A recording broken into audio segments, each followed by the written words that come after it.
Welcome back to the gameplay. Noah Mueller here once again. It's time we look at the NBA as of now we are in the second half of the season and we've pushed past the All-Star break. Let's get into it.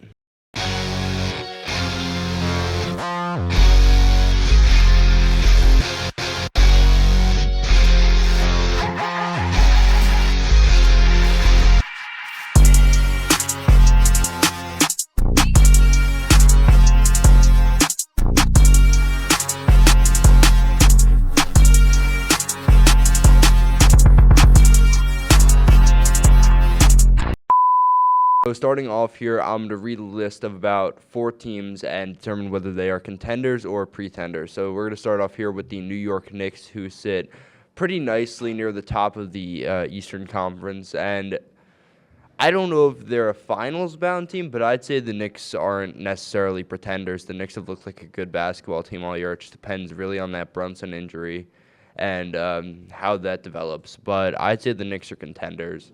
Moving on, we got the Detroit Pistons, who are sitting more near the 6th seed of the East, but a great comeback from the last few years. They've been pretty much at the bottom of the Eastern Conference these last few years. I mean, Coach J.B. Bickerstaff, Cade Cunningham, and really Malik Beasley have been the key factors of this team. And I call them pretenders. I say give them another year or two before they really reach that contender range. They're going to make the playoffs. They might win a few games, but I don't really see them going anywhere. Next up, we're going to go to the Western Conference. We're going to have the Memphis Grizzlies here, who are sitting, again, pretty much near the top of the Western Conference. And I'd say they're contenders. I think the Grizzlies have played a very good, had a very good play style of basketball this entire season. John Morant's been great. Jaren Jackson, for a while, it was an MVP contender.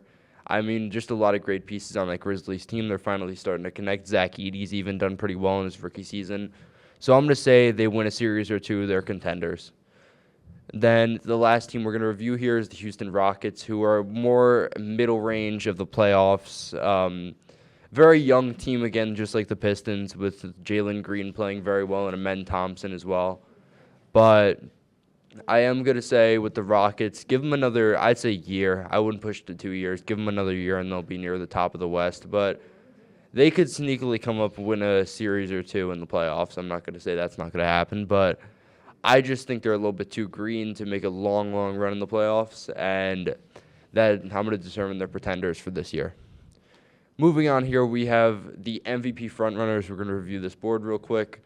We have SGA near the top, averaging pretty much 33 a game, 5 rebounds, 6 assists, and shooting 52% from the field. And SGA, people are saying he's kind of being given this MVP award, kind of getting it pretty easily, I'd say. But, I mean, the Thunder, they've been great this year. This year and last year, actually, they've been really good. I mean, the young players, this could be like a team right now. The young players finally starting to develop and mesh together well. The chemistry is good in Oklahoma City, and SGA is 100% the leader of that team, one of the best players, if not the best player in basketball right now. And I am pretty confident as of right now he is going to win the award, but we got a few other contenders. We got Nikola Jokic averaging 29 a game, 13 rebounds, and 10 assists. He's averaging a triple-double. I mean, he's a center. He's one of the more athletic centers in this league. Unbelievable player Nikola Jokic has been the past few years. He's won the MVP a few times the past few years. I don't think this year's his year. I think SGA is really going over the top this season, but averaging a triple-double, I think, is absolutely insane for Nikola Jokic. He's really balanced out his game a little bit more and made it become an absolutely complete player if he wasn't already. Next, we're going to go to Giannis Antetokounmpo, averaging 31 points a game, 12 rebounds, and 6 assists. Giannis obviously has had a great year. This Bucks team really hasn't done too much to help him. But Giannis is another one of those players. Every year he's been pretty much a complete player. He's won the award before. And he's having such an unbelievable year again. I don't know if the Bucks are really going to go anywhere with it. But, I mean, it's Giannis, so you can't really pull him out of this list.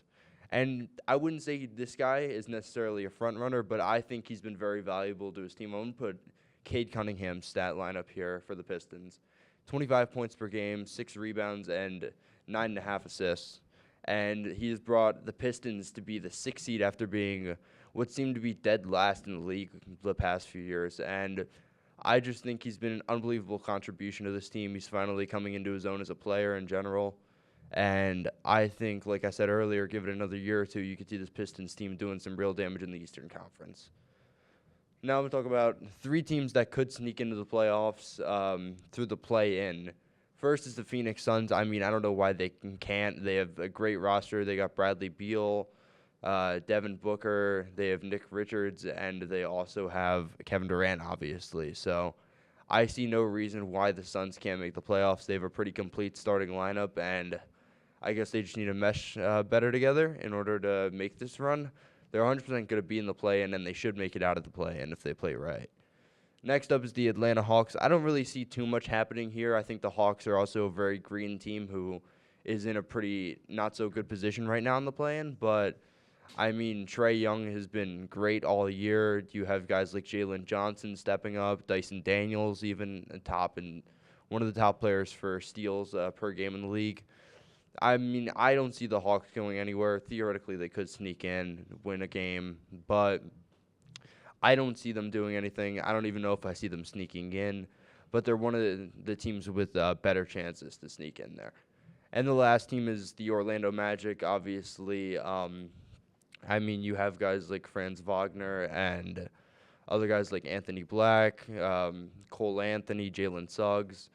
I mean, the Wizards team, they made or not the Wizards, sorry, the Magic team, they made a pretty good run last year, and I don't see a reason why they can't win a few play-in games, get through to the playoffs. Now we're going to go over the top team odds for the draft lottery. First of all, obviously the Washington Wizards, worst record in the league, and I feel like it's pretty likely as if they get the first overall pick considering just how bad they were, and I don't think the odds really flip too much for the first overall pick.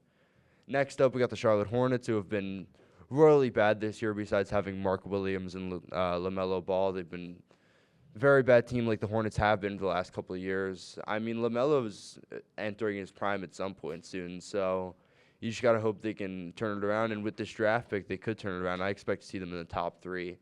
And then the Utah Jazz have the third best odds. And the Jazz, really just not a great roster, not too many highlight players. I mean, you have Lowry, Markkanen, that's about it.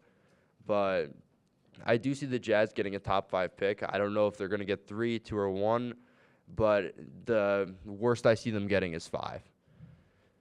And then I'm going to go, this is my final thing we're talking about today, the early finals prediction. I mean, it's pretty obvious what I'm going to say here, but I'm going to go Thunder versus Celtics, 2 best records in the league.